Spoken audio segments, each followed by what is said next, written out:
అలా హలో అన్నా నమస్తే, నేను ప్రేమ్రాజ్. చెప్పండి సార్. అన్నగా పాట మీద కొంచెం అందరికి ఇబ్బందికరంగా ఉన్నది. ఏమి ఇబ్బందికరం? మీ పాట పెట్టాలని మేము వీడియోల మీద వీడియోలు పెట్టినాం, మేము పెట్టిన వాళ్ళమే కానీ ఓకే ఓకే ఓకే ఓకే చెప్పండి. అప్పుడు ఆవేదన ఉండే, కానీ ఇప్పుడు మళ్ళీ చేసిన దాన్ని బట్టి మళ్ళీ దీన్ని చూసి బాధ అనిపిస్తుంది. కీరవాణి ఎందుకన్నా చేయటం? ఎవరు చేయాలి? ఏ తెలంగాణలో ఎంతమంది లేరు, ఎవరైనా చేయొచ్చు. ఒక సంగీత దర్శకుని పేరు చెప్పు నాకు. అన్నా ఒక సంగీత దర్శకుని పేరు చెప్పు.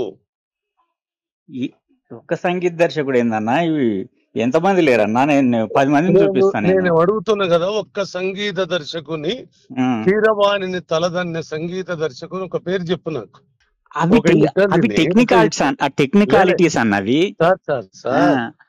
ఒక ఒక ఒక ఇటలీకి చెందిన అమ్మాయి, ఆమె ఇచ్చిన స్వతంత్రము, ఆమె ఇచ్చిన తెలంగాణ మనకు సంబరమైనప్పుడు ఒక అనుభవము అంటము. నేను సినిమా కూడా చూడలేదు ఆయన. నేను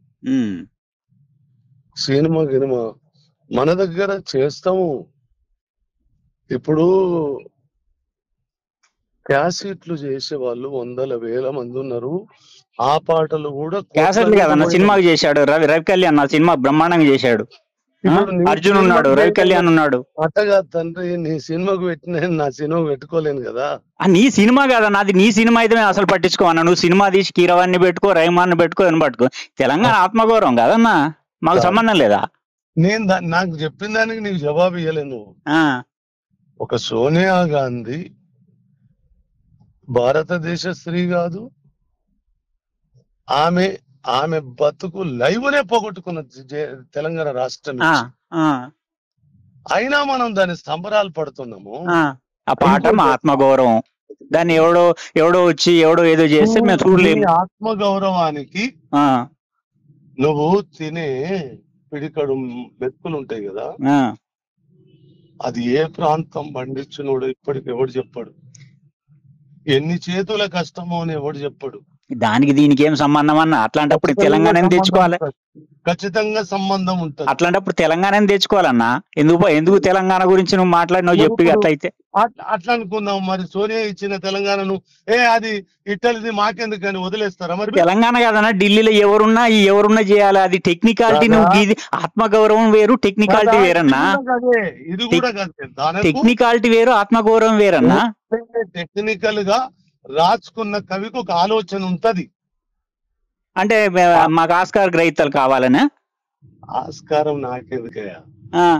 మీకెందుకన్నా ఆస్కార్ గ్రహీతలు? ఇప్పుడు తెలంగాణ ప్రజల ఔన్నత్యానికి బానిస. మీరు కీర్తికి బానిస.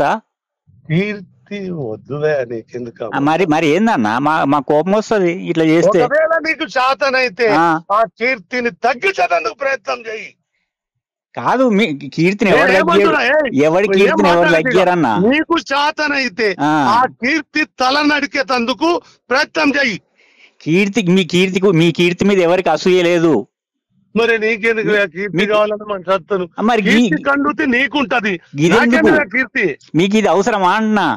ఖచ్చితంగా అవసరం, నాకు కాదు. ఆ పాట విషయంలో తెలంగాణకి ఏది అవసరమో గది అవసరం. మీకు వ్యక్తిగతం ఏముండదు దాంట్లో. నాకు వ్యక్తిగతం అంటలేనే, ఇప్పుడు కూడా వ్యక్తిగతం కాదు. అది మీది కాదు పాట. మీరు ఎట్లా నిర్ణయం తీసుకుంటారు? ఇప్పుడు నిన్ను అడగాలనా వచ్చి? కాదు, సరే. అప్పుడు మాట్లాడకపోతే ఇప్పుడు రైట్ లేదా? మాట్లాడకపోతే ఇప్పుడు రైట్ లేదా? అట్లా కాదే, నీకు రైట్ ఉంటే ఏం చేస్తావు? చేయవే. నీకేదన్నా శాతనైతే నా కీర్తి తల నరికేందుకు కంకణం కట్టుకుంటే ఆ పని చెయ్యి. తక్కువ ఏమన్నా లేదు, నేను తప్పు ఒప్పు అంటలేను. తక్కువ ఉన్నదా? నీకేమన్నా అడిషనల్ కావాలి? కీరవాణి కీర్తి కావాలా నీకు? లేలే, ఆ కీర్తి ఎవరికి కావాలనో వాళ్ళకి తెలిసి ఉంటది. కానీ ఇప్పుడు నేను నీతో మాట్లాడే సమయంగా కూడా నేను లేను. తెలంగాణలో ఉన్న ఒక గల్లీలో ఉన్న మ్యూజిక్ డైరెక్టర్ అంతకంటే బాగానే చేస్తాడు. ఓ తండ్రి, నేను ఎంతసేపు మాట్లాడినంటే దేనికోసం మాట్లాడినా? ఎందుకోసం మాట్లాడే అవసరం లేదా అంటే మేమేం చేయలేం గాని, నువ్వు నా కీర్తిని అడగించేందుకు కీర్తి తల నరికటానికి ఏమైనా ప్రయత్నం ఉంటే చేసుకో. ఏమి కీర్తి అన్న, నీ కీర్తి జోలికి ఎవడొస్తాడు, ఏం అవసరం, మాకేమన్నా వస్తుందా? తర్వాత ఇప్పుడు కాదు, ఎందుకంటే నాకు సమయం లేదు. మీరు పెద్దోళ్ళు, సమయం ఉండదు మీకు గాని. ఉంటాను నేను.